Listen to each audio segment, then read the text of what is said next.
আজকে যার সাক্ষাৎকার নেব সে আমার পাড়ার ছেলে, কিন্তু অভিনেতা।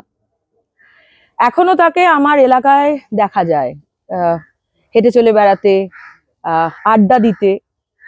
যতক্ষণ তাকে দেখা যাচ্ছে ততক্ষণ তাকে আমরা হাতের কাছে পাবো, মানে আমি যদি ধরি হাতের কাছে পাবো। এবার সে যখন সিদ্ধান্ত নেবে এরপরে কাজের প্রেসারে যে সে উত্তর থেকে এবার দক্ষিণ চলে যাবে, তার আগে তার একটা ইন্টারভিউ, সাক্ষাৎকার, তার সমস্ত, তার অভিনেতার জীবন, তার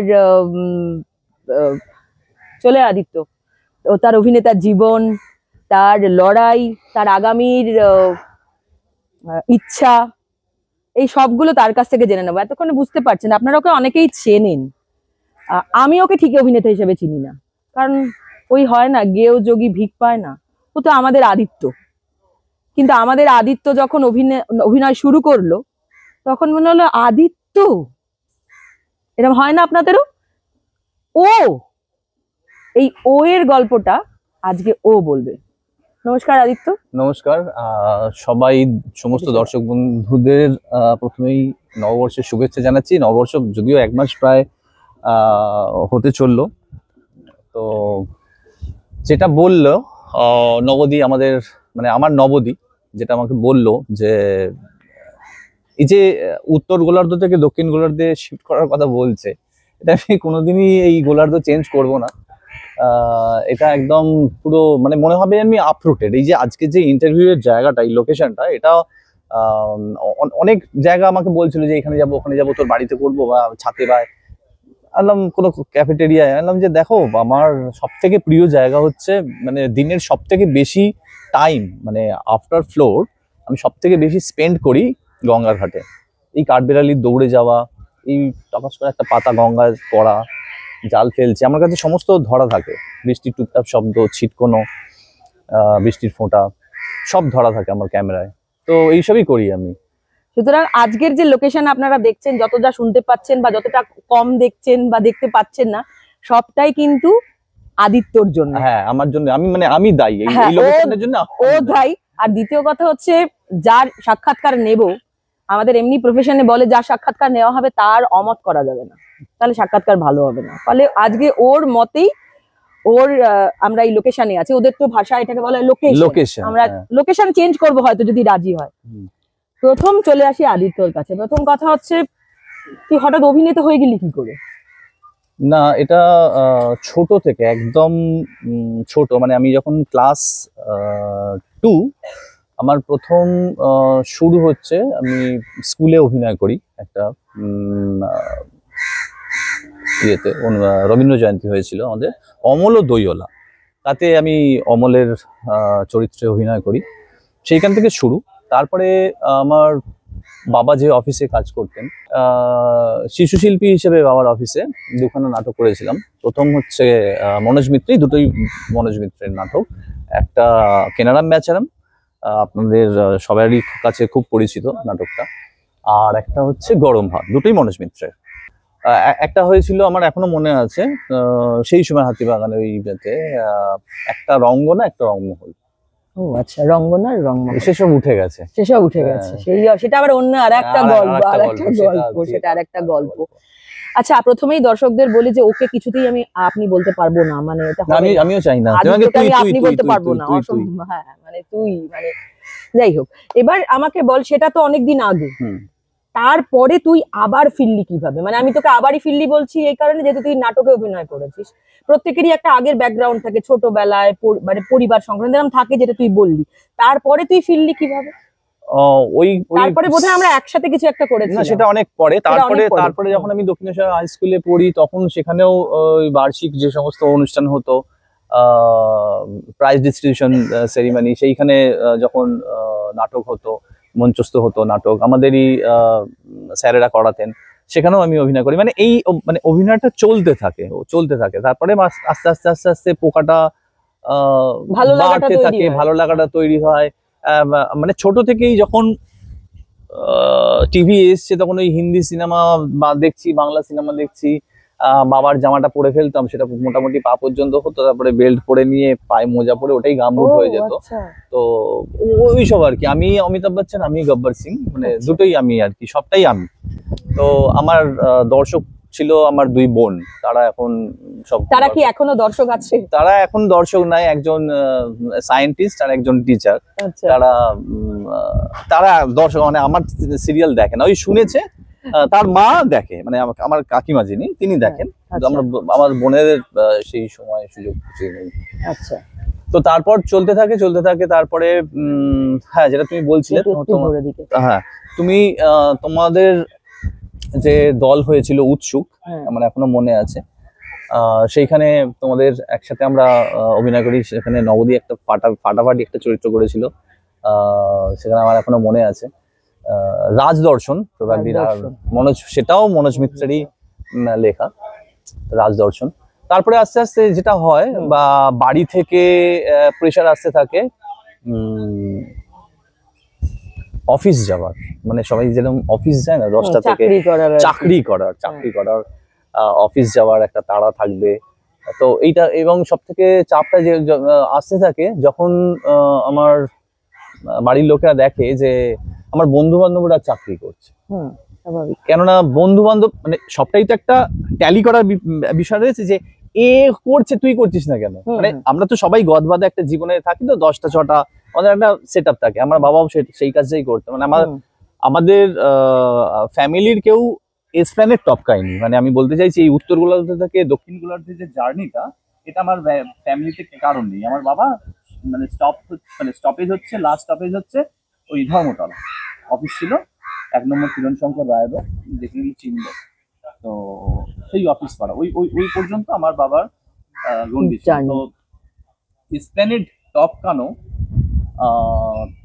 তার আগে কিছুটা একটুখানি বলি, সেটা হচ্ছে যে আমাদের দক্ষিণেশ্বরে বেশ কয়েকটা দল আছে, নাটকের দল, একাঙ্ক নাটক করে, এরকম অনেকগুলো দল আছে। সেই নাটকের দলের সাথে আমি যুক্ত ছিলাম, বেশ কয়েক বছর যুক্ত ছিলাম। দলটার নাম হচ্ছে ঐকতান দক্ষিণেশ্বর। তো হীরক কাকু বলে ডাকি আমরা তাকে, এখন কাকু বলেই ডাকি। সেই ক্লাবের বা সেই দলের মানে ক্যাপ্টেন। তো সেখানে অভিনয় করতে গিয়ে বা সেইখানে যুক্ত থেকে যেটা মনে হলো, যে সবাই মানে একটা মানে রুজি রুটির জায়গা ওটা নয়। মানে সবাই তাদের কাজটা করে এসে 9টার সময় এসে তালা খুলছে, দরজার তালা খুলছে, তারপরে অভিনয় শুরু হচ্ছে, সেটা 10টা পর্যন্ত, খুব বেশি হলে 10:30। আর নাটক যদি এগিয়ে আছে তাহলে সেটা হয়তো 10:30 থেকে 11টা। এইটা হচ্ছে একটা নাটকের দলের। আমি খারাপ বা ভালো সেই, মানে নাটকটা কারোর কাজ হচ্ছে না, নাটকটা কারোর কাজ হচ্ছে না, অভিনয় করাটা কারোর কাজ হচ্ছে না, মানে বেসিক কাজটা হচ্ছে না। বেসিক কাজটা সবাই ওখানে, সবাই প্রত্যেকে, মানে প্রত্যেকেই কোনো না কোনো কিছু না কিছু, কেউ ব্যবসা করে, কেউ চাকরি করে, কেউ আইনজীবী, প্রত্যেকের মানে পেটের যে টানটা সেইটা মিটিয়ে তারপরে। তো আমি কি করতাম, আমি ওখানে সাইকেলে করে গিয়ে বসে থাকতাম, যে তখন নতুন গিয়ে দেখছি যে তালা দেওয়া, 8টা থেকে গিয়ে বসে আছি। মানে খিদেটা এতই ছিল, অভিনয়ের প্রতি এতই টান ছিল, এখনো আছে সেটা। তো এইভাবে আস্তে আস্তে আস্তে আস্তে জার্নিটা শুরু হয়। তারপরে আমাদের গুরু, মানে যার কাছে পড়তাম, তিনি আমাদের তো সিনেমারই লোক। তো ওই পড়ানোর ফাঁকে ফাঁকে যে উদাহরণগুলো আসতো তার কাছ থেকে, সেগুলো সিনেমা দিয়েই আসতো। আমার এখনো একটা জিনিস আমার মনে আছে, আমাদেরকে স্ট্রেট লাইনের অঙ্ক করাচ্ছিল, স্ট্রেট লাইনটা গুরু কি দীপঙ্কর, হ্যাঁ গুরু দীপঙ্কর ভট্টাচার্য ধরনের, আমাদের সবার ফেভারিট বাবুদার কথা বলছি। একটা স্ট্রেট লাইন টেনে, আমার এখনো মনে আছে, স্ট্রেট লাইনের অঙ্ক শেখাতে গিয়ে এরকম স্ট্রেট লাইনটা টেনে, এটা কি জানো, বললো এই হচ্ছে রেখা। তুই কি একদমই কোনো চাকরি, কোথাও কোনো অ্যাপ্লিকেশন কখনো দিসনি? না, দিইনি না। আমি বেশ কিছুদিন চাকরি করেওছি, বেশ কিছুদিন এই এই এই দলের সঙ্গে যখন আমি যুক্ত বিনোদনের সাথে, সেই সময় আমি একটা জায়গায় কাজ করতাম, আমার বন্ধুরা কাজ করতো সেখানে, এবং তারাই আমাকে বলে সেখানে ব্যবস্থা করে দিয়েছিল প্রথমে ওই নবী হিসেবে কাজ করা। তো সেটা একটা মজার গল্প, আমি একটু বলতে চাই। সেটা বল। হচ্ছে শ্রীরাম ইনসাইট শেয়ার ব্রোকার। এটা হচ্ছে সল্টলেকের যে আমাদের মানে মধ্যশিক্ষা পরিষদের যে ইয়েটা আছে না, হুম অফিসটা আছে, হুম হুম। ওখান থেকে একটুখানি গিয়ে সামনে আচ্ছা। শ্রীরাম। তো আমাদের কাজটা ছিল হচ্ছে, আমি যেহেতু অ্যাকাউন্টস এর কমার্সের স্টুডেন্ট, তো আমাদের কাজটা ছিল যে ওই ইমপ্রেস সিস্টেমে একটা টাকা পাঠানো হয় যারা ফ্রন্টে কাজ করেন শেয়ার অফিসে, যারা টার্মিনাল চালায়, আপনারা জানবেন। তো সেখানে ব্যাক আমরা ব্যাকে কাজ করতাম। তো সেখানে ওরা যাবতীয় ভাউচার পাঠাতো, তো আমরা সেই সমস্ত ভাউচার রেকর্ড করতাম, তারপরে সেটা কম্পিউটারাইজ হতো। এরকম একটা প্রসিডিউর ছিল। তো আমি সমস্ত ভাউচার টাউচার করে ছাড়ছি, তো আমার যে সিনিয়র সে আমাকে বলে, এই ভাউচারটা কেন ছেড়েছো? আমি বললাম, কেন, কি হয়েছে বলো তো?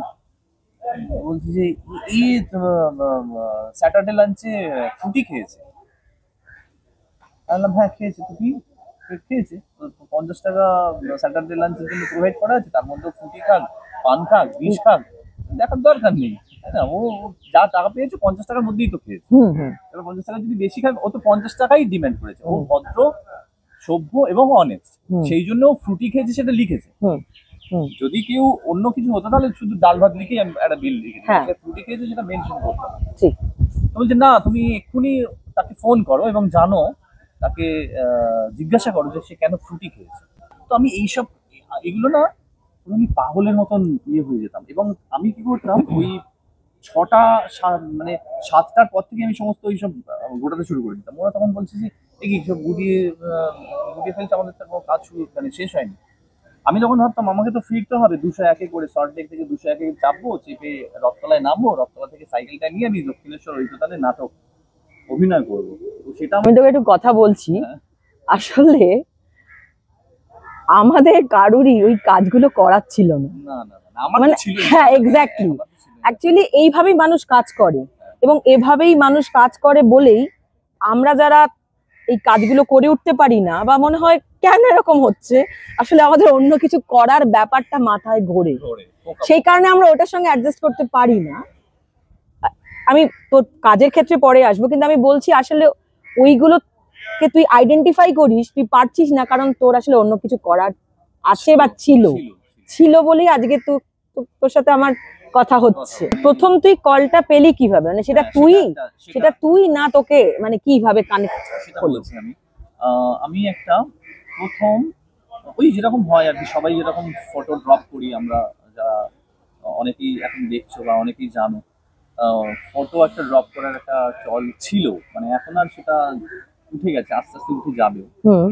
তো ওই ফটোর পেছনে ফোন নাম্বারটা আর প্রোফাইল, মানে তুমি কি কাজ করেছো এটা লিখে জমা দিতে হতো। তো আমি এরকম ভাবে জমা দিয়েছি। তো সেটা একদম প্রথমটা বল, মানে সেটা কোন কোন কোন কাজ, মানে তুই পেলি কি করে সেটা? আমি আমি আমি না, কোথাও পাইনি আমি। ও পাসনি? কোথাও পাইনি আমি কাজ, মানে কোনো কোথাও বিজ্ঞাপন বা কিছু দেখে যাসনি? কিচ্ছু পাইনি। আচ্ছা তাহলে আচ্ছা বিজ্ঞাপন কিচ্ছু দিতে মানে কোনো দেখেও যায়নি। আচ্ছা। তো আমি ওই টালিগঞ্জে বাবুদার কাছ থেকে রাস্তা চিনে হুম কোন বাস যাবে হুম একেবারে কম খরচে, হুম সেখানে গিয়ে নামা, এবং লোককে জিজ্ঞাসা করে করে এই স্টুডিওটা এইখানে, ওই স্টুডিওটা ওইখানে, এখানে গিয়ে গিয়ে গিয়ে গিয়ে ঘুরে আমার একটা ফটো তুলে দিয়েছিলেন আমার এক দাদা, দাদাই বলবো, হুম মানে সে নামমাত্র একটা পয়সা নিয়েছিল, সেটা না নেওয়ার মতোই। হুম সুপ্রিয় দা বরানগরে থাকে, আমার এখনো মনে আছে। এই লোকগুলোকে তো আমি কোনোদিন ভুলতে পারবো না, যারা রাইট। আমাকে সেই সময় যে সাহায্য করেছে, আমার বন্ধুরা, মানে যাদের ছাড়া আমি হয়তো কিছুই হতে পারতাম না, মানে যতটুকু যাকে বলে এখন কাজ করে অন্তত পেটের ভাতটুকু জোগাড় হচ্ছে, এই বন্ধুরা আমাকে জামা কাপড় দিয়ে, আমাকে ফোন দিয়ে সাহায্য করেছে। তাদের জামা কাপড় পরে আমি ছবি তুলেছি, পোর্টফোলিও করেছি, সেগুলো ঘুরে ঘুরে জমা দিয়েছি। বাবাই বলে, মানে মিঠুন চন্দ্র আমার এক বন্ধু ছিল, তার নাম্বারটা দেওয়া থাকতো ফটোর পেছনে। আমার তো কোনো ফোন ছিল না। তারপরে আমি কাজ যখন মানে যখন কাজ আসবে, মানে এরকম কিছু একটা হয়, তখন আমি একটা ল্যান্ড ফোনের ব্যবস্থা করি। সেটাও খুব এক্সপেন্সিভ আমার কাছে, 530 টাকা লাগবে ল্যান্ড ফোনের ল্যান্ড ফোন রেন্টটা দিতে, মানে শুধু ইনকামিং হবে, আউটগোয়িং এর আমার কোনো প্রসেস ছিল না। বিশ্বাস করে ইটস ভেরি ট্রু। শুধু তোর কাছে খবরটা আসবে যে আপনি আসুন, হ্যাঁ, আপনার কল টাইম, 530 টাকা আমি ওই খরচা কল টাইমের কল ছিল কল ওটা। টাইমের মানে কল পাওয়ার জন্য আমি 530 টাকা খরচা করে একটা টেলিফোন বসিয়েছিলাম ল্যান্ডলাইন, সেটা 25837061, এখনো আমার নাম্বারটা মনে আছে। তো এই দিনগুলো কাটিয়েছি আর কি। আচ্ছা, তারপরে ঘুরলি, টালিগঞ্জে হ্যাঁ, ঘুরছিস, টালিগঞ্জে ঘুরলাম। তারপরের জার্নিটা কি রকম, তারপরের স্টেপটা কি ছিল? হ্যাঁ, একদিন হঠাৎ করে একটা ফোন এলো আমার কাছে, যে এরকম অ্যাপলজ অফিস থেকে বলছি, আহ, আমরা কিছু টেলিভিশনে কাজ করব, টেলিফিল্ম এবং সিরিয়াল কাজ। তোর এই নম্বরগুলো টালিগঞ্জের বিভিন্ন জায়গায় দেওয়া ছিল, ছবি আর নম্বর, ছবি আর নম্বর। হ্যাঁ, হ্যাঁ। আচ্ছা, আর বায়োডাটা ফায়োডাটা কিছু দিতে হতো না না? না না, বায়োডাটা মানে ওই পেছন দিকে লিখে দিত যে তুমি তুমি কি কি কাজ করেছিলে। আচ্ছা, তোর তো তখন কোনো কাজই আমার নেই, কাছে কোনো কাজ তোর এই নেই। নাটকের অভিজ্ঞতা ছাড়া। নাটকের অভিজ্ঞতা। ওগুলো কি, হ্যাঁ, ওগুলো কি লেখা থাকতো? লেখা থাকতো, আমি যে শুধু থিয়েটার করেছি আচ্ছা। সেটা এইটুকুনি লেখা থাকতো। তো সেইটা দেখে হয়তো তার পছন্দ হয়েছে বা কিছু, তো সেসব ছবি টবি তুলে এই লোকজনের মানে আমার বন্ধু বান্ধবের দেওয়া জামা কাপড়ের পরে ছবি তুলে যে ছবিগুলো আমি জমা দিয়েছি টালিগঞ্জে, সেখান থেকেই কাজ পাওয়া। তো সেখান থেকে একদিন ফোন এলো, ফোন আসলো এবং সেখানে গেলাম। যাওয়ার পরে এরকম ক্যামেরা চালালো, তোমরা একটা স্ক্রিপ্ট দিয়ে দেওয়া হলো। না, প্রথমে ওই তোমাদের নামগুলো বলো। তো হঠাৎ করে দেখলাম থেমে গেল, মানে প্রসিডিউরটা চলছিল, আমি তখনও পর্যন্ত বলিনি ক্যামেরার সামনে। দেখলাম 2-3 জন বলার পরে থেমে গেল। প্রবাবলি ওটা জানুয়ারি মাস ছিল। কোনো একটা কিছু ডায়লগ দিয়েছিল তোদের, যেটা ক্যামেরার সামনে বলতে হচ্ছিল? না, সেটা পরের পরের কথা বলছি। আচ্ছা। আর শুধু নামগুলো এটা। তো সেদিনকে কুণালদা মারা গেছিলেন, কুণাল মিত্র। তো আমাদের অডিশনটা পোস্টপোন হয়ে যায়। আমার যতদূর ধারণা ওটা 20 তারিখের পরে, মানে জানুয়ারি মাসের কথা বলছি, এরকম আশেপাশে হবে, 20-র আশেপাশে কুণালদা মারা গেছিলেন 2009 সাল। তো সেদিনকে পোস্টপোন হয়ে যায়, আমার মন ভীষণ খারাপ হয়ে যায়, কুণালদা মারা গেছেন। তারপরে আর আমাদের কাজটাও বন্ধ হয়ে যায়, মানে কাজটা মানে অডিশনটা বন্ধ হয়ে যায়। তো তারপরে আর একটা ডেট দেওয়া হলো। আমরা 3 জন শর্ট লিস্টেড হয়েছিলাম। আমি, রনি বলে একটা ছেলেটি মারা গেছে, ও অভিনয় করতো, ও ভিডিও জকি ছিল, সঙ্গীত বাংলাতে বেশ কিছুদিন কাজ করেছিল। আর একটা ছেলে ছিল, সেই ছেলেটাকে দেখতে একদম মানে ফরদিন খানের মতন দেখতে একদম। আচ্ছা। তাকে যখন আমি দেখলাম, মানে গালগুলো সবুজ, মানে এইখানে ফর্সা, এই আর কোনো চান্স নেই। আমার আমার আর কোনো চান্স নেই, 3 জনের মধ্যেই হচ্ছিল লড়াইটা, আর কোনো চান্স নেই। তো গিটার নিয়ে ছবিটা, মানে ছবি টবি তোলার ছিল বিষয়টা, কিন্তু যখন আমি তো আমার হয়ে গেছে, আমার ফটো শুট হয়ে গেছে, আমি আস্তে আস্তে জামা কাপড় তুলছি, আর ও মানে শর্ট দেবে, আমি সেটা দেখছি। তো ও যেভাবে গিটারটা নিল,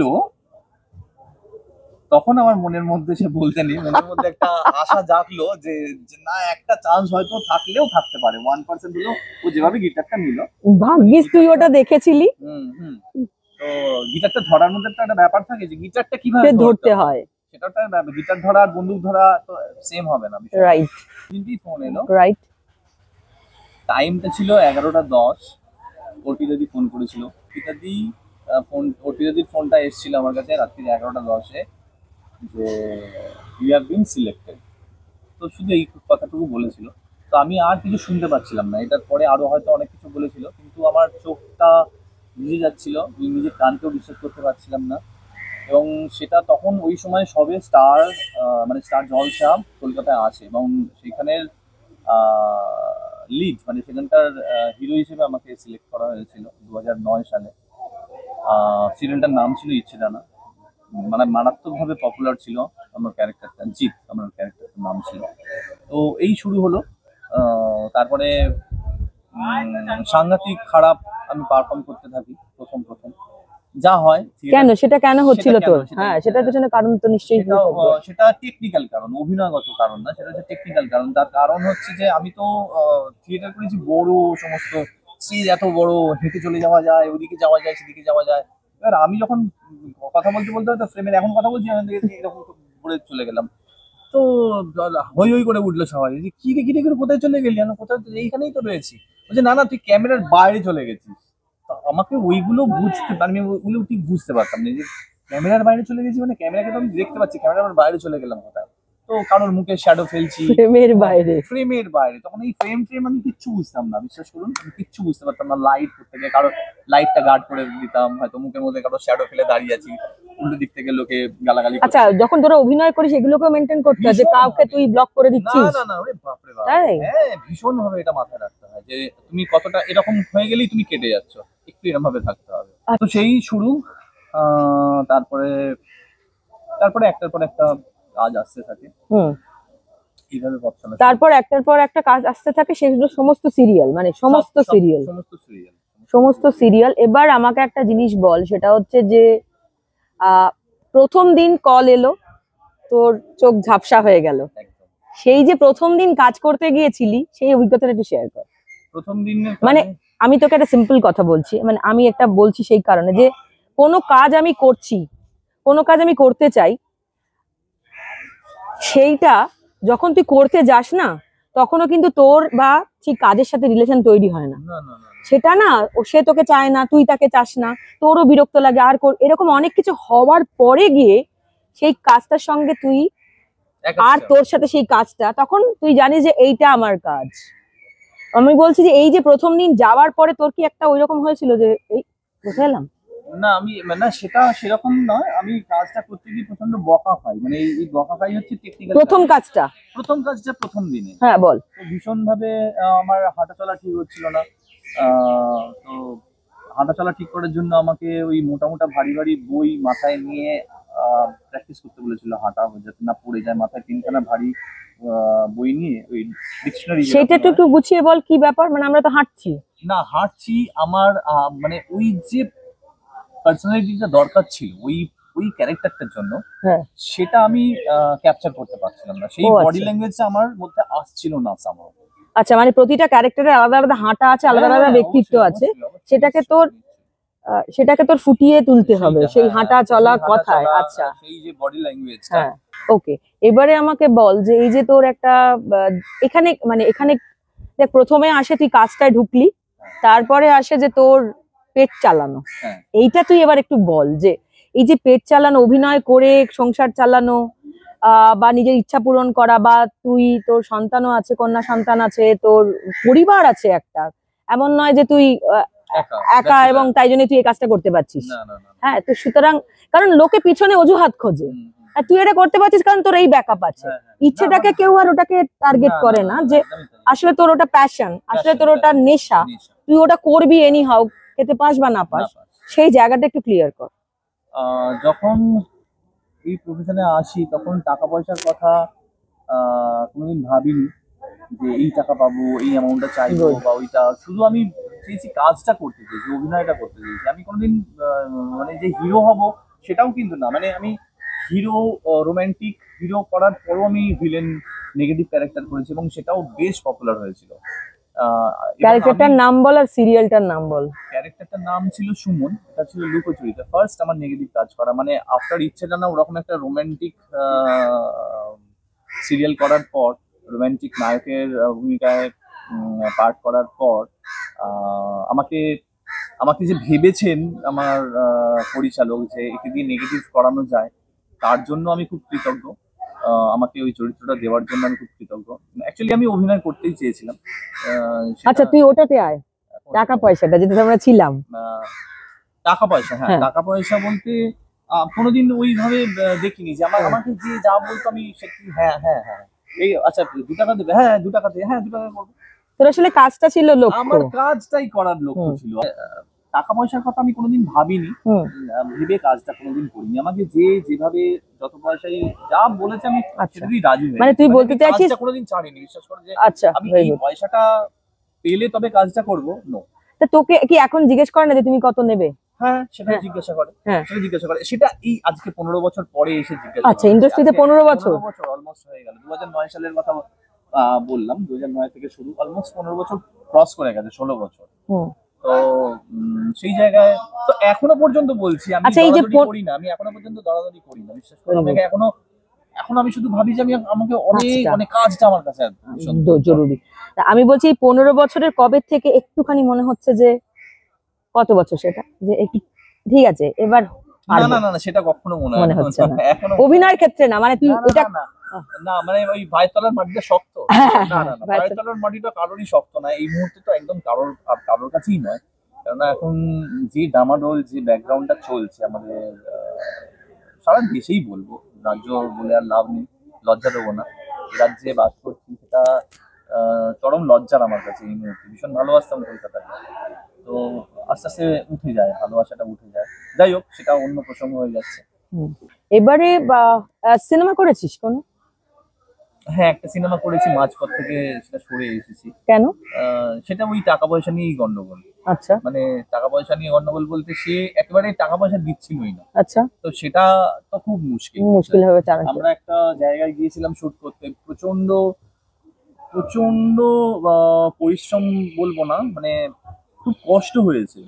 আমরা -16 টেম্পারেচারে শুট করেছি। সেটা কোথায়? এটা কাজা, আচ্ছা, কাজা। কাজাতে। হুম।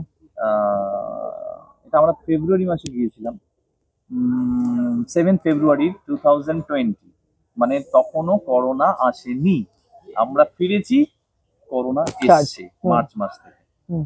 তো সেই জায়গাতে একটুখানি ঝামেলা হয়েছিল, তো আমি টাকা পয়সা নিয়ে ঝামেলা হয়েছিল, দিচ্ছিল না, সেই সব নিয়ে আমি ছবিটা থেকে সরে আসি। আচ্ছা, তো ওই আর কি, ওই ছবিতে তুই কাজ করা। মানে সিনেমা করবি বা নাটক করিস এখন আর?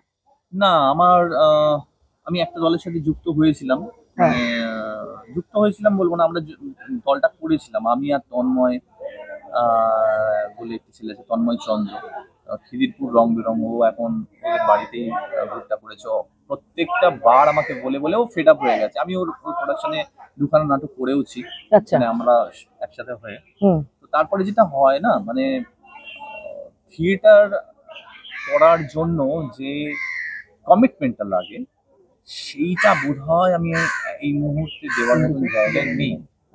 আচ্ছা, আর একটা জিনিস বল, সেটা হচ্ছে যে এই যে কাজ করছিস, এর স্ট্রাগলটা কি? স্ট্রাগলটা কি মানে? খুব দেখ, প্রতিটা প্রফেশনে স্ট্রাগল আছে, কিন্তু তোদের প্রফেশনাল স্ট্রাগলটা ঠিক কি রকম? এটা না ঠিক বলে বোঝানো যাবে না, মানে এটা একটা ভয়ঙ্কর রকমের একটা প্রেশার। মানে কিরকম, ধরো এই যে আমি এতগুলো লিড করার পরে হঠাৎ করে কাজ নেই, আচ্ছা। হঠাৎ করে কাজ নেই, এবং এই যে মানে বসে যাওয়া, এই যে টার্নটা বসে যাওয়া, এই সময়টা নিজেকে মোটিভেট করা, মানে আদার কেউ কাঠি করছে না, এই যে নিজেকে নিজেকে মোটিভেট করা, যে হয়তো কালকে একটা কল আসবে, হয়তো পরশুদিন একটা আসবে, হয়তো এই এসে যাবে, এই করে করে নিজেকে যে বাঁচিয়ে রাখা। এবং আমার তো অনেক বিশাল, যে আমি অনেক কিছু করে ফেলেছি সেরকমটা না, আমার বাবার অগাধ টাকা বা আমিও অনেক পয়সা করে ফেলেছি সেরকমটাও না। তো সেই যে মানে নিজেকে মোটিভেট করা, এবং ওই কম কম ক্যাপিটাল, ওই যতটুকু পেয়েছি ততটুকুর মধ্যে যে নিজেকে চালিয়ে নিয়ে যাওয়া, এইটা মনে হয় ম্যাক্সিমাম কতটা এরকম সময় কাটিয়েছিস যেখানে নিজেকে প্রতিদিন মোটিভেট করে হচ্ছে, সেই টাইম স্প্যানটা কতটা হতে পারে? বলছি আমি, এটা হয়েছে অলমোস্ট 4 থেকে 5 বছর। মানে 4 থেকে 5 বছর আমার কাছে কোনো মেগা সিরিয়াল মানে টানা কাজ ছিল না। ওকে, মানে এই টানা টানা কাজ, সেটা একটু বল, 4 থেকে 5 বছর মানে? এটা হচ্ছে আমি এটা 2013 সাল, আমি রূপসী বাংলা। তার আগে কি তুই ভালো কাজ করছিলি? ডেলি বেসিস কাজ করছিলি? মেগা সিরিয়াল চলছে। হ্যাঁ, তখন কি লিড রোল গুলো লিড করছিলি? লিড করছি, আচ্ছা, ওকে। লিড করছি এরকম ভাবে চলছে। তো সেই সময় হঠাৎ করে 2013-তে রূপসী বাংলা একটা 12 সালে একটা ইয়ে হয়েছিল, মানে অনেকটা সময় গ্যাপ পড়েছিল। তারপরে 13-র একদম প্রথমের দিকে জানুয়ারি মাসে একটা কল এলো যে রূপসীর জন্য আমরা একটা প্রজেক্ট করছি, তো সেখানে তোমাকে লিড দিলে ভাবা হচ্ছে, তুমি কি করবে? হ্যাঁ, অবশ্যই করবো। আমি সবেতেই হ্যাঁ বলে দিই, মানে প্রথমে কে কি কত টাকা, ভেরি গুড, আমি কিছু জিজ্ঞাসা করি না, আমি সবেতেই হ্যাঁ হ্যাঁ করবো। তারপরে কাজটা করতে করতে হঠাৎ একটা ফোন আছে যে আমরা একটা, আচ্ছা তুমি একটা জির কাজ করেছিলে না? হ্যাঁ, কাজ করেছিলাম, এই কাজটা করেছিলাম। এখানে চ্যানেল বলা যাবে তো, উল্লেখ করে সব বলা যাবে, আমার চ্যানেল তো সাধারণ মানুষের চ্যানেল, তোরা যা বলবি সব। জিএ থেকে একটা ফোন এসেছিল, তো অ্যাকচুয়ালি আমরা একটা এরকম চ্যানেল থেকে তুমি এই কাজটা করেছিলে, অগ্নি পরীক্ষায় কাজটা এই পরীক্ষা করেছিলে। তো আমরা আমাদের একটা শো চলছে, তো সেই শো এর হিরোকে আমরা পাল্টাবো, তো হুম। তোমার কথা ভাবা হচ্ছে। হুম। তুমি কি এই মুহূর্তে কোনো কাজ করছো? বললাম হ্যাঁ, আমি তো রূপসী বাংলা তো একটা লিড করছি। বলছি তুমি একবার এসে কথা বলো। তো আমি গিয়েছিলাম, তো গিয়ে দেখি যে আমি ফার্স্ট যখন ইচ্ছেটা করি, তখন সেই সময় যে আমাদের স্ট্র্যাটেজি হেড ছিলেন যুবরাজ ভট্টাচার্য, তো যুবরাজদাকে সামনে দেখলাম। যুবরাজদা দুখানা প্রোডাকশন তখন চলছিল। যুবরাজদা একটা প্রোডাকশন হাউস করেছিলেন এখানে, ইঙ্ক পেন বলে, খুব ভালো ছিল হাউসটা। তো ওদের তখন কালার্সে একটা চলছে, মানে কালার্স মানে এই টিভিতে একটা চলছে আর জিতে একটা চলছে। জিতের নাম ছিল স্বপ্ন। তো বলছে তুই তো ওটা করছিস, তোকে আমি বললাম তো তুই এখন কি করছিস? আমি এই রূপসীতে সোনারপুর লোকাল বলে একটা সিজন চলছে, এটাতে তো তুই ওটা ছেড়ে দেয়, তুই এটাতে কাও কর, এটাতে অনেক বেশি টাকা পাবি। আমি তখন ওই যে সেম জায়গায় চলে আসলো, টাকার কথা। বললাম না, এটা তুমি করতে পারবো না। আমার ব্যানার পড়েছে এখানে রাস্তায়, ওরা আমাকে আগে কাজটা দিয়েছে, আমি আগে ওদের কাজটা করছি, সেটা দায়িত্বেরও ব্যাপার বটে। আমি এটা কিভাবে করবো বলো? এটা যদি তোমার ক্ষেত্রে থেকে আমি অন্য জায়গায় শিফট করে দিতাম, তখন সেটা ভালো লাগতো? তো হয় না কখনো। তুমি অন্যভাবে কিছু করে বলো যে আমি ওটা করছি, তোমাদেরটা আমি করতে পারি, তোমরা যদি অ্যাডজাস্ট করো, আমি ওদের সাথে একবার কথা বলবো। আর তখন খুব ডে অ্যান্ড নাইট শুট হতো, মানে এই যে 12 ঘন্টা 14 ঘন্টার বিষয়টা ছিল না। তো সেই সময় আমাকে ভীষণ হেল্প করেছিল আমাদের এই হাউস ট্রন। তো ওরাও হেল্প করেছিল, এরাও অবভিয়াসলি অ্যাডজাস্ট করেছিল আমার সাথে। আচ্ছা, তুই কাজটা পেলি এবং কাজটা আমাকে দিল। আচ্ছা, ভেরি গুড। এবং তখন ভাবতে পারবেন না, মানে দুটো লিড করছি একসাথে প্যারালালি। সালটা যেন কত বললি? 2013। ওকে, 2013 করছি শুরু জানুয়ারি মাস, ফেব্রুয়ারি মাস, টানা কাজ, টানা মানে পাগলের মতো। মানে একবার এদিকে যাচ্ছি, একবার 9 নম্বরে শুরু হচ্ছিল, মানে ইন্দ্রপুরটি উল্টো দিকে 9 নম্বর, আর ওইটা হচ্ছিল এন্ট্রি ওয়ানে। একবার এন্ট্রি ওয়ান যাচ্ছি, একবার এই করে পাগলের মতো ছোট ছোট করছি। হঠাৎ করে এপ্রিল মাসে অক্ষয় তৃতীয়ার দিন শুনলাম কি সমস্ত গন্ডগোল হয়েছে রোজ ভ্যালির, কি সমস্ত চিটফান্ড নিয়ে গন্ডগোল হয়েছে। তো রোজ ভ্যালির চ্যানেলটা ছিল রূপসী বাংলা, বললো আজকে একটা নায়িকা মরে যাচ্ছে, আর নায়িকার সাথে তোর বিয়ে হয়ে যাচ্ছে, আজকে সিরিয়াল শেষ। আমি শুটিং করতে গিয়ে শুনছি যে ওই দিনকে শুটিং শেষ না, মানে প্রজেক্টটা শেষ, বন্ধ, এবং চ্যানেলটাও নাকি উঠে যাবে, মানে এরকম। 2013 মনে আছে আমার, এবং সেটা ছিল অক্ষয় তৃতীয়ার দিন। তো মানে বাজ পড়ার মতন অবস্থা, যা এটা কি হলো। যাই হোক, তো ওটা যাই হোক, একটা তো হাতে আছে, তাও হয়ে গেছে, হ্যাঁ ঠিক আছে। তো হচ্ছে হঠাৎ করে মাস, মানে ওইটা হয়তো পেরোলো না, এপ্রিল ছিল তো, ওটা হয়তো মে মাস নাগাদ ওটাও বন্ধ হয়ে গেল। যুবরাজদা দুটোই বন্ধ করে দিল। 2013 থেকে বসা, 2013 থেকে তারপর বল 14, 2014 ওই প্রথমের দিকে, জানুয়ারি মাসের দিকে আমার একটা কল এলো, যিশু সেনগুপ্তের হাউস, আচ্ছা, ব্লু ওয়াটার। আমাকে ফোন করলো যে কি করছিস এখন? না কিছু করছি না, বসে আছি। বলছে এখানে একটা ভিলেনের ক্যারেক্টার রয়েছে, নেগেটিভ শেডে, করবি? হ্যাঁ করবো। ভাবো তুমি, দুখানা লিড, মানে হিরো করছিলাম, সেখান থেকে পরের ঝাপটা হচ্ছে নেগেটিভ। আমি কোনোদিন এইসব নিয়ে ভাবি, হ্যাঁ ভেরি গুড, দরকার নেই, ভাবিনি। তার কারণ একটা ব্যাক অফ দ্য মাইন্ডে একটা কাজ করতো, মানে শাহরুখ খানের কথা ভাবতাম সবসময়। শাহরুখ খান মারাত্মক একটা ইন্সপিরেশন কাজ করে আমার। আচ্ছা, এবার আমাকে একটা জিনিস বল, যে তোর একটা স্মৃতি বলতো, মানে কোনো কিছু মিস হয়ে যাওয়া, তোর ভুলে কোনো কিছু এরকম হয়েছে যে কিছু একটা তোর ভুলে তুই হাত থেকে বেরিয়ে চলে গেছে, তুই আফসোস করেছিস, সেটা তোর এখনো মনে আছে, বা ভাবিস যে ওরকম ভুল আর করবো না কখনো? আমি বলছি, বল। সেটা হচ্ছে যে ভেরি রিসেন্ট আমার এক বন্ধু, ওর একটা হাউস খুলেছিল, একটা মুভি শুট হওয়ার কথা পোল্যান্ডে, ঠিক আছে, আমাকে ও বলেছিল। এইবারে ও যখন আমাকে পাসপোর্ট চেয়েছে, আমি পাসপোর্টটা খুলে দেখি যে ওটা এক্সপায়ার হয়ে গেছে। ওই দিনকেই ওদের ওইখানে সাবমিট করার মানে ডেট অফ সাবমিশন ছিল, লাস্ট ডেট অফ সাবমিশন। তো আমি মানে পাগলের মতন হয়ে যাচ্ছে। আমি বললাম যে তুই আমাকে 2-3 দিন সময় দিবি আমাকে, মানে আমি যেন তেন প্রকারে আমি ওটা করিয়ে ফেলবো। বলতো না, কোনো সময়ের কোনো ব্যাপারই হবে না। বলতো তুই এটা কি করলি, ব্লান্ডার করলি তো পুরো। তোর জন্য আমাকে মানে তো আমি ফুল কাস্টিং হয়ে গেছিলাম, বুঝতে পেরেছেন, নতুন গল্প ঘোরাতে হয়েছে এবং ওরা অন্য কাউকে নেবে না। আমি ওদের সিনেমাটা বলতে পারিস কি রিলিজ করেছে? সিনেমাটা রিলিজ করেছে, ওদের নামটা আমি সিনেমাটার নামটা আমি আচ্ছা এক্ষুনি মনে পড়ছে না। আচ্ছা তো শুটিং লোকেশনটা ছিল পোল্যান্ডে। তো এটা আমার কি বলবো আর আচ্ছা, ওটাকে তুই সবসময় তুই খেয়াল রাখবি, কিছু বলার নেই। আচ্ছা অ্যাকচুয়ালি ওটা কি বলতো, ওই সময় না করোনা সময় ওটা আচ্ছা, আমার আচ্ছা। এক্সপায়ার করেছিল, ডেটটা ছিল। ফলে ওই সময় যা যা চলছিল তখন আর ওই পাসপোর্ট খুলে দেখবো যে লাস্ট ডেট, তখন খাবার জোগাড় করাটা আমার কাছে অনেক বেশি। আচ্ছা, ওই করোনার টাইমটা কি করেছিলি? করোনার সময়টা শুধু যারা করোনায় আক্রান্ত হয়েছিল তাদেরকে হসপিটালে নিয়ে গেছি, সমাজসেবা করে বেরিয়েছি। তার মানে কোনো কাজ ছিল না? কোনো কাজ ছিল না আমার কাছে। একটা কাজ এসছিল,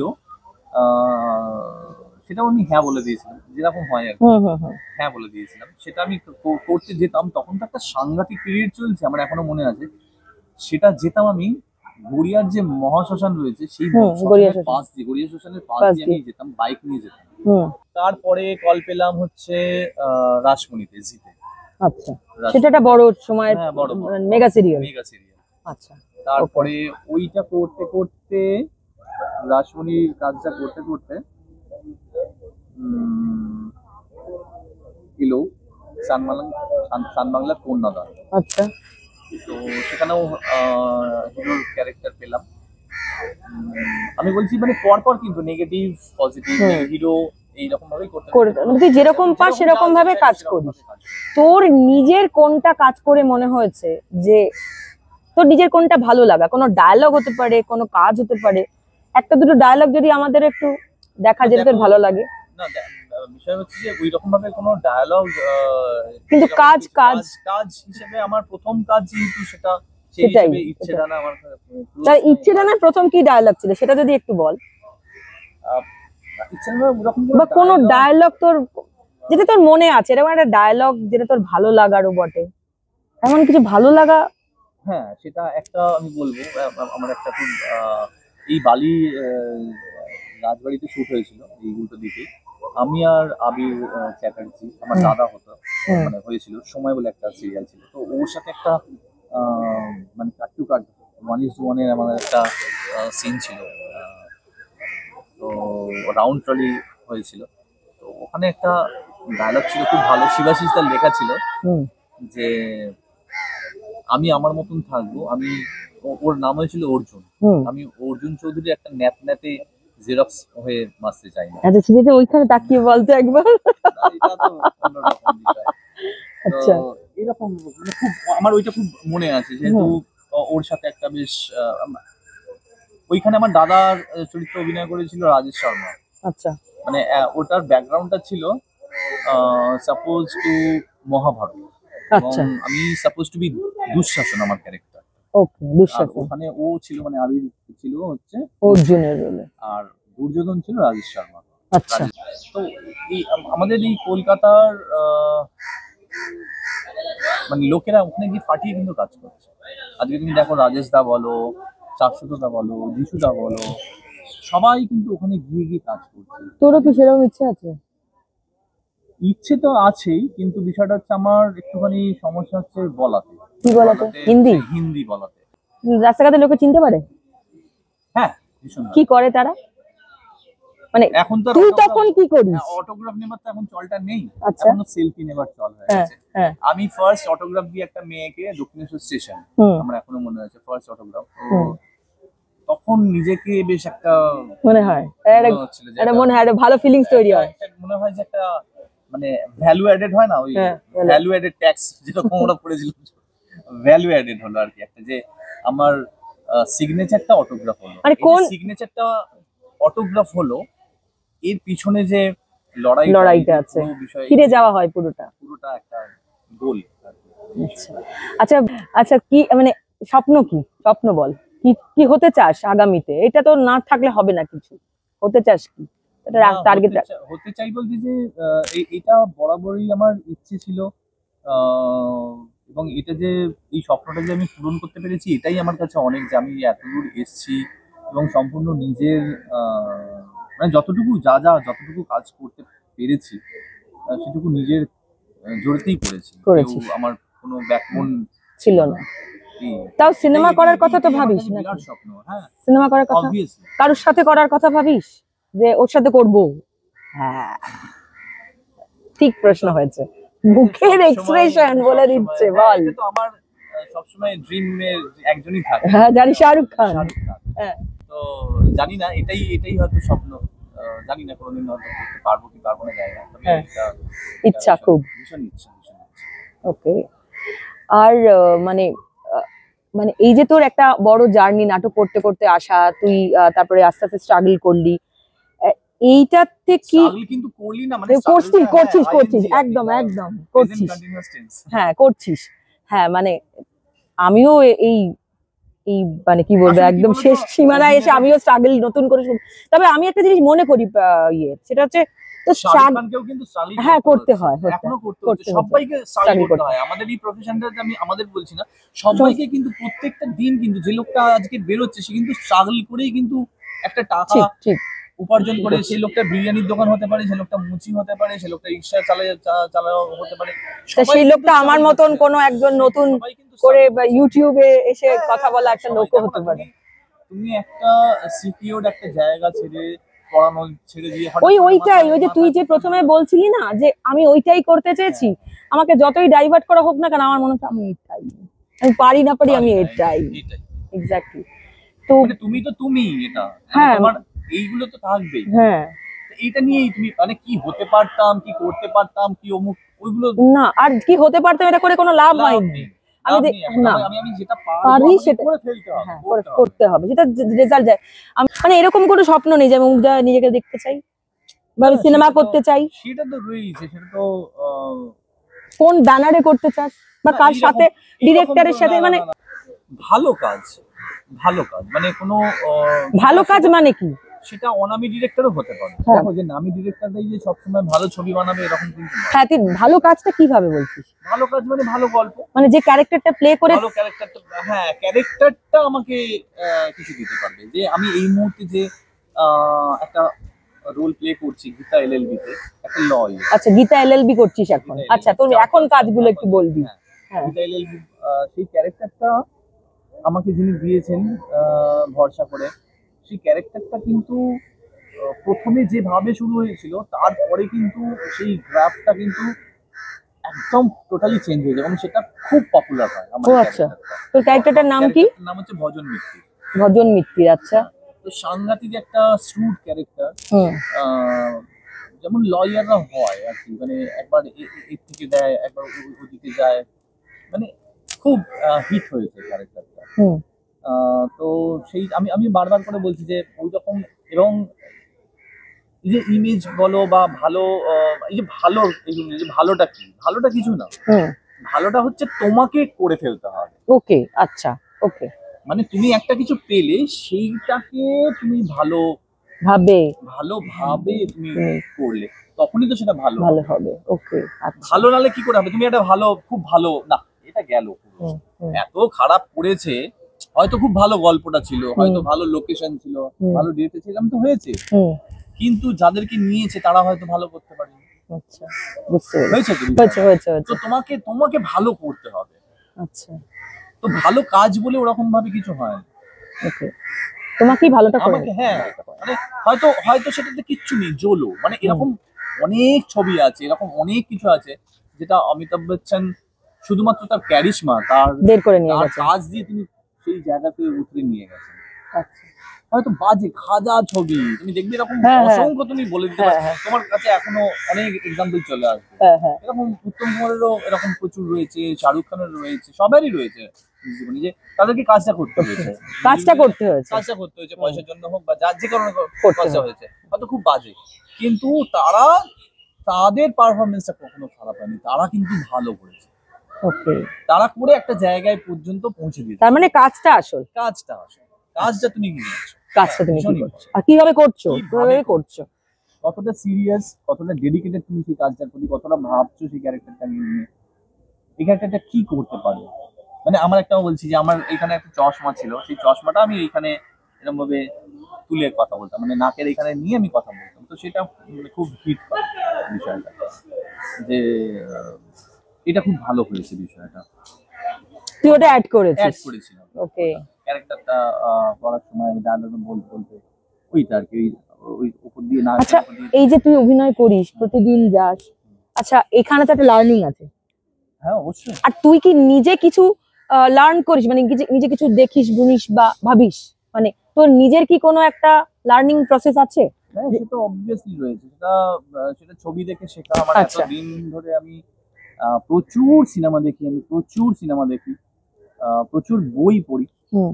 এবং এই বই পড়াটা আমাকে খুব হেল্প করেছে বলবো। এখনো আমি বই পড়ি, সেইটা কি ধরনের বই?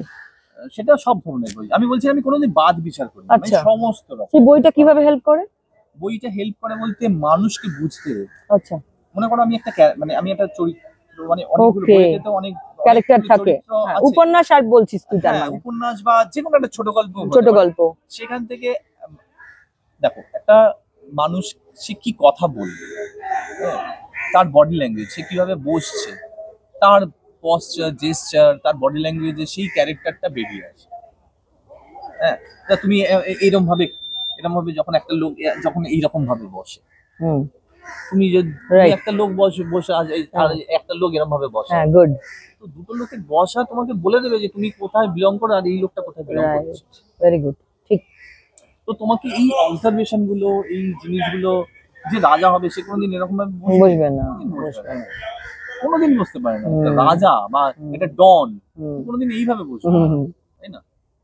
যখন তুমি দেখবে, আমি যখন মেট্রোতে খেয়াল করি যে সিটে বসে হাঁটুর থেকে এই পায়ের এই পোর্শনটা ভিতরে ঢোকানো, হুম, তার মানে তারা খুব একটু ভীতু প্রকৃতির, একটু শান্ত প্রকৃতির হয়। হুম, তারা কোনো কিছু ঝুট ঝামেলায় যেতে আচ্ছা, চায় না। তাদের okay. পায়ের দেখবে একটু খেয়াল করে, হুম, হুম। মানে যে হবেই এরকম নয়, না Just এটা, হ্যাঁ। এটা ইন জেনারেল বডি ল্যাঙ্গুয়েজ। আচ্ছা, এগুলো তোদের শিখতেও হয় তাছাড়া, কারণ ওই ক্যারেক্টার গুলো প্লে করতে গেলে এগুলো করতে হয়। তুমি বডি ল্যাঙ্গুয়েজ দেখবে, যখন এটা বসলো কোনো এরকম ভাবে বসলো, হ্যাঁ, পুরো রেলাবাজ, রেলা আওয়াজ, পুরো রেলাবাজ। ওই রকম ভাবে ঢুকিয়ে পা বা কাউকে মেসেজ দেওয়া, হ্যাঁ, সে ওর ভাবে গিয়ে বলে হ্যাঁ বল, হ্যাঁ। হ্যাঁ, তো এই বসা ঠিক। টসা গুলো, তোমার বডি ল্যাঙ্গুয়েজ গুলো, এগুলো খুব মেনটেন, মানে ওই করতে হয়। আচ্ছা, এবার আমাকে বল, মেয়ে জানে, তোর কন্যা জানে তুই অভিনেতা? হ্যাঁ, কি বলে সে? সাংঘাতিক। তার নাম কি? তার নাম হচ্ছে ঐশনা রায়। সে হ্যাঁ। এখন এই মুহূর্তে ক্লাস 4 এ পড়ছে, হ্যাঁ, হোটেল মেমোরিয়াল গার্লস স্কুলে। হ্যাঁ, সে তো তার দুহাত নিয়ে টানাটানি হয় আর কি, যে হুম। ভজন মিত্রের মেয়ে কোথায় কার পাশে বসবে, মানে হ্যাঁ। এরকম ভাবে হ্যাঁ। টানাটানি হয়। হ্যাঁ। সে এই সব মানে সে যখন, মানে সে ব্যাপারটাকে কি কি বলে, মানে সে বলে বাবা তোমাকে আমি ইয়েতে নিয়ে গেছিলাম, ওকে মিউজিয়ামে নিয়ে গেছিলাম, হ্যাঁ। বলছে মিউজিয়ামের লোকেও তোমাকে চিনতে পারছে। ঠিক, এইটা ঠিক আমার মতন এক্সপিরিয়েন্স আর কি, যে আমি তোকে কি করছি, কি করবো বল, চিনতে পেরেছে, আর কি করা যাবে, চিনতে পেরেছে। সেটাতে ওর কি তৈরি হয়, মানে বিস্ময় তৈরি হয় না ভালো লাগা তৈরি হয় যে আমার বাবাকে সবাই চেনে? ভালো লাগা তৈরি হয়, হ্যাঁ, তো সেটা ডেফিনেটলি একটা ভালো লাগার জায়গা, হুম। এটা হয়। আচ্ছা, তোর স্ত্রী কি অভিনয়ের সঙ্গে যুক্ত? না, না, না, না। আচ্ছা, স্ত্রী অভিনয়ের সঙ্গে যুক্ত না, ওকে। আর তোর এমনি আর মানে এই মানে এই যে সিরিয়াল চলছে এই মুহূর্তে কটা সিরিয়াল কোথায় কোথায় চলছে আর ক্যারেক্টার? এই মুহূর্তে দুখানা সিরিয়াল চলছে, দুখানাই স্টার জলসায় চলছে। হুম, একটা গীতা এলএলবি হুম, আর একটা পরশুরাম। হুম, তো দুটোই মোটামুটি টপে রয়েছে, হুম। মানে এখানে ভিলেন না? দুটোতেই ভিলেন, দুটোতেই একটু ভিলেনে একটা কিছু একটু অভিনয় করে না, দেখা, অভিনয় করেন যে বা একটা ডায়লগ একটা বল অন্তত। ধর আমি ক্যারেক্টার উল্টো দিকে, তুই ভিলেন। ওইভাবে তো এটা হলো তো সেই এপিক যেগুলো ডায়লগ হয় সেইভাবে হয়। আমাদের তো কোনো এপিক ওরকম ভাবে ডায়লগ হয় না। তাও তোর বডি ল্যাঙ্গুয়েজের, হ্যাঁ বল, আচ্ছা তোর ভিলেনের একটা কিছু তুই যদি আমাদের একটু ভিলেনে একটা, তুই এই তো নর্মাল বসে আছিস তোর পাড়ায়, তোর নিশ্চিন্ত আশ্রয়, কিন্তু তুই যখন ভিলেন হয়ে যাবি, ভিলেন হয়ে গিয়ে আমি প্রচুর মার খাই আমাদের যে, কি এবং villain? সেটা হিরোর কাছেও না, হিরোইনের কাছে গ্রেট। সেটা আরো বেশি আর কি। আমার বাড়িতে আমার এই যে এক্ষুনি মেয়ে বললে, মেয়ে যাও যে মার খেয়েছো গীতার কাছে, মানে এরকম ভাবে বলে আর কি। যখন আচ্ছা। আমি মানে ব্যাগটা গোছাচ্ছি, আমি শুটিং এ বেরোবো, যাও গিয়ে মার খেয়েছো গীতার কাছে। ও কি তোর সিরিয়াল দেখে? হ্যাঁ হ্যাঁ, ও দেখে, দেখে, serial দেখে। মানে ও একদম ফিক্স দর্শক তোর হ্যাঁ, ও সিরিয়ালের। fixed দর্শক, ও হ্যাঁ। সিরিয়াল দেখে, হুম। ও সিনেমাও দেখে। আচ্ছা, বাইরে তো তোকে সবাই চেনে, যেমন আমি বলছি যে আমার মানে আমাকে ভাবতে হয়, নিয়ে আসতে হয় যে আদিত্যটা অভিনেতা, আদিত্য অভিনেতা। কিন্তু তবে তোকে, তোর যে আমি ইন্টারভিউ করবো এটা আমার ভাবতে হয়নি।